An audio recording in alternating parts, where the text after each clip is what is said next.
नमस्कार दोस्तों, मैं आरिफ चाहन स्वागत करता हूं आपका आपके यूट्यूब चैनल देश अकेडमी फॉर सिविल सर्विसेज में। आज हम पॉलिटी पढ़ रहे हैं। पॉलिटी में हमारा टॉपिक है फंडामेंटल राइट्स। फंडामेंटल राइट्स में इस समय हम अंडर आर्टिकल 19 को पढ़ रहे हैं, जिसमें हमने पढ़ा कि आर्टिकल 19 जो होता है वो हमें 6 प्रकार की फ्रीडम्स देता है। ये 6 प्रकार की फ्रीडम कौन कौन सी हैं? Freedom of speech and expression, freedom of assembly, peaceful assembly, freedom of form association, freedom of movement और freedom of residence and settlement, and आखिरी वाली है freedom of profession, trade and business. ये देता है, जिसमें से हम freedom of speech, freedom of assembly, freedom of form association ये कर चुके हैं। आज के वीडियो में हम freedom of movement and freedom of resides and settlements को देखेंगे।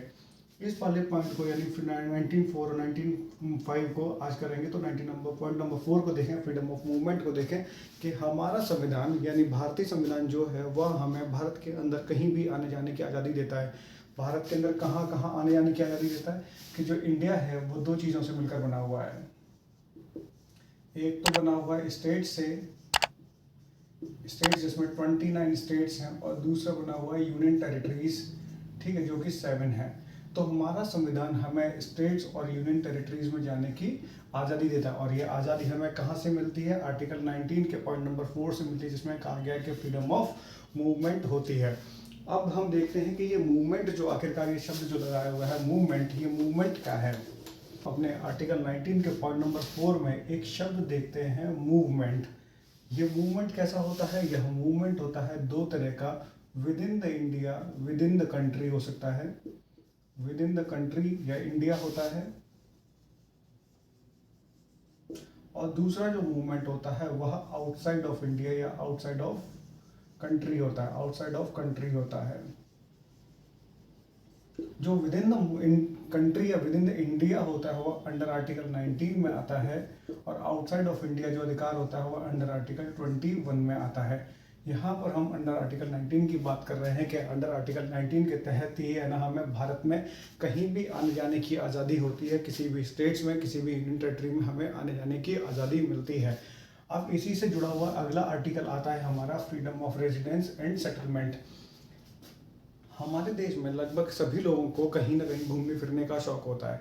जब हम भारत के विभिन्न हिस्सों में घूमने फिरने के लिए जाते हैं तो वहाँ पर हम क्या करते हैं? एक स्टे लेते हैं, यानी रुकते हैं। और ये स्टे कैसे लेते हैं? या तो हम कहीं पर होटल में रूम रेंट करते हैं, या कोई घर रेंट कर लेते हैं, कोई हाउस या होम रेंट कर लेते हैं, ठीक है। लेकिन एक दिन घूमते घूमते, ट्रैवल करते करते हमें क्या होता है? मूवमेंट करते करते क्या होता है? कोई जगह हमें ऐसी अच्छी लगने लगती है कि वहाँ पर हम परमानेंटली सेटल होना चाहते हैं और हो भी जाते हैं, परमानेंटली सेटल होना चाहते हैं और हो भी जाते हैं। जब हम किसी जगह पर रूम लेकर रहे या रेंट लेकर, यानी कह सकते हैं हम उसको कि अगर हम वहाँ पर टेम्पररी स्टे करते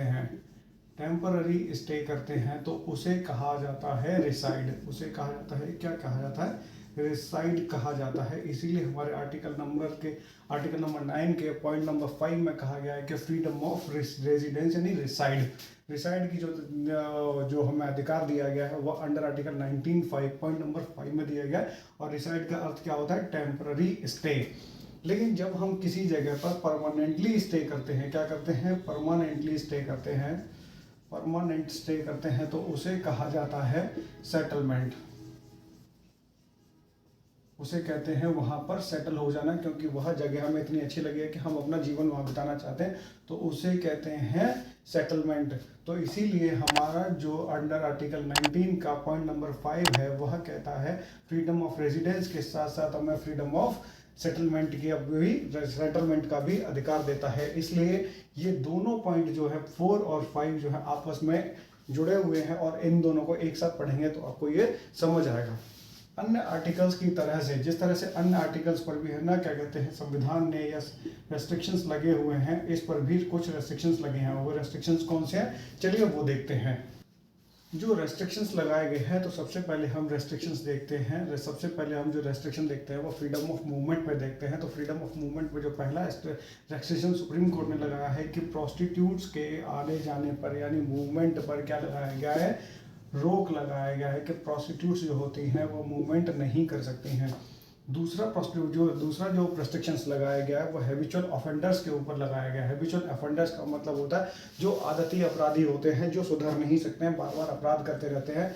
इनके मूवमेंट के साथ साथ रेजिडेंस के ऊपर भी सुप्रीम कोर्ट ने क्या लगाया हुआ है, रेस्ट्रिक्शंस लगाया हुआ है, यानी ये कहीं भी रेजिडेंस और घूम नहीं सकते हैं। एड्स पेशेंट के ऊपर भी रेस्ट्रिक्शंस लगाया है कि एड्स पेशेंट्स को इलाज के दौरान अपने एक स्थान से दूसरे स्थान पर जाने की अनुमति नहीं होगी।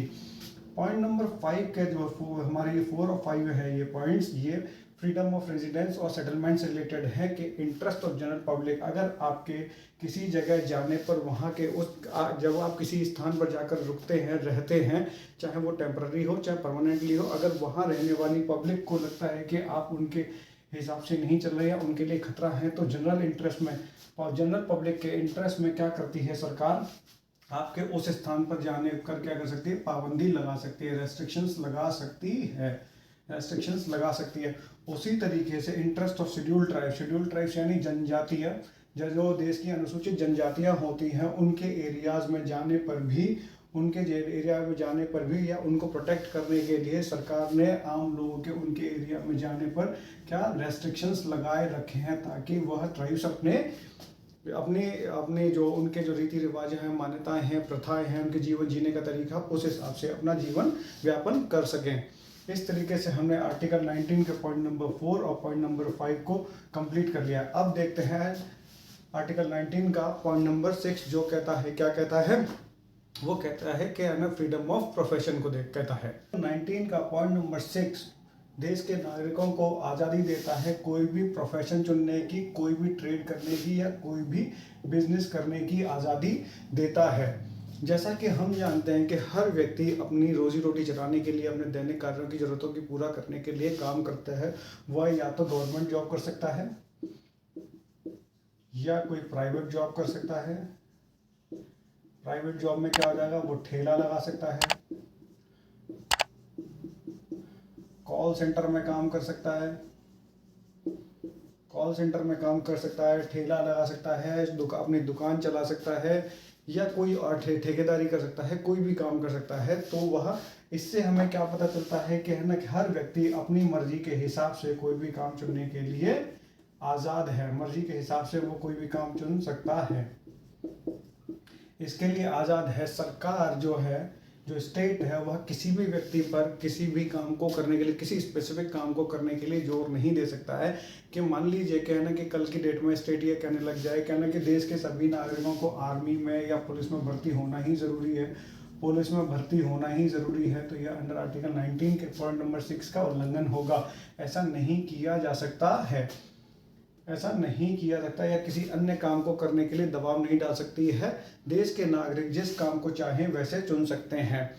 जैसे कि अन्य आर्टिकल्स पर सरकार ने या संविधान ने कुछ रेस्ट्रिक्शंस लगाए हैं, इसी तरीके से इस आर्टिकल पर भी कुछ रेस्ट्रिक्शंस लगे गए हैं। देखते हैं वो रेस्ट्रिक्शन कौन से हैं। जो रेस्ट्रिक्शंस लगाए गए हैं वह रेस्ट्रिक्शन है कि आप अपने इस अधिकार यानी freedom of acquire any profession के तहत ऐसे प्रोफेशंस को नहीं अपना सकते जो कि समाज के लिए हानिकारक हैं। जैसे चाइल्ड ट्रैफिकिंग नहीं कर सकते, वुमेन ट्रैफिकिंग नहीं कर सकते, मर्डर और किडनैपिंग जैसे कामों को आप अपना करियर नहीं बना सकते, अपना प्रोफेशन नहीं बना सकते हैं। ना ही ऐसे व्यवसायों को अपना सकते हैं जो कि समाज के लिए, खुद के लिए हानिकारक हों। जैसे कि बॉम्ब लगाने की फैक्ट्री लगा लिया आप, और जो मिर्जापुर मूवी आई थी उसमें है ना, कालीन भैया की तरह से गन फैक्ट्री लगा लें, इस तरह की गन फैक्ट्री को आप नहीं लगा सकते हैं, बिना सरकार की अनुमति के नहीं लगा सकते हैं। उसके अलावा सरकार अगर चाहे तो किसी काम को करने के लिए मिनिमम क्वालिफिकेशन तय कर सकती है। जैसे अगर आपको कोर्ट में प्रैक्टिस करनी है तो आपको उसके लिए कम से कम LLB की डिग्री हासिल करनी होगी। LLB, उसके आगे आप LLM वगैरह कुछ भी जो मर्जी है वो कर सकते हैं, लेकिन मिनिमम क्वालिफिकेशन वो तय कर सकती है। जैसे बताया आपको कोर्ट का, अगर आपको डॉक्टर बनना है तो डॉक्टर की मिनिमम क्वालिफिकेशन MBBS है, तो ये MBBS की क्वालिफिकेशन तय कर सकती है। दूसरा बताया आपको LLB क्वालिफिकेशन कोर्ट में प्रैक्टिस करने के लिए कर सकती है। साथ ही साथ अगर सरकार चाहे तो कुछ काम स्वयं भी कर सकती है, और इसके लिए वह चाहे तो आम जनता को इन्वॉल्व कर सकती है, चाहे तो नहीं इन्वॉल्व कर सकती है। इसके लिए सरकार किसी के प्रति जवाबदेह नहीं है। जवाबदेह नहीं है, वो इसके लिए अकाउंटेबल नहीं है कहना कि भाई वो ऐसा क्यों कर रही है। उसके अलावा आपको एक बात बता दें कि मूल संविधान में कुल 7 प्रकार की स्वतंत्रताएं दी गई थी। कितनी प्रकार की दी गई थी? 7 फ्रीडम थी। लेकिन 44वें संविधान संशोधन यानी 44th कॉन्स्टिट्यूशनल अमेंडमेंट के बाद में फ्रीडम्स की संख्या घटकर फंडामेंटल फ्रीडम जो फ्रीडम्स है, कॉन्स्टिट्यूशनल फ्रीडम्स है यानी स्वतंत्रताओं की जो संख्या है वो घटकर 6 रह गई। 6 प्रकार की फ्रीडम ही बची। तो आखिरकार कौन सी वाली फ्रीडम घट गई? वो फ्रीडम थी राइट टू प्रॉपर्टी।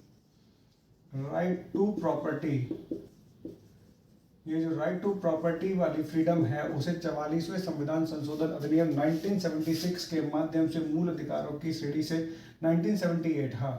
44वें संविधान संशोधन अधिनियम 1978 के माध्यम से मूल अधिकारों की श्रेणी से हटाकर अब इसको अंडर आर्टिकल 300A का स्थान दे दिया गया है, 300A में शामिल कर दिया गया है। तो कहने का मतलब यह हुआ कि जो राइट टू प्रॉपर्टी वाला अधिकार है वह अभी भी संवैधानिक अधिकार तो है लेकिन मूल अधिकार नहीं है, यानी फंडामेंटल राइट्स नहीं है।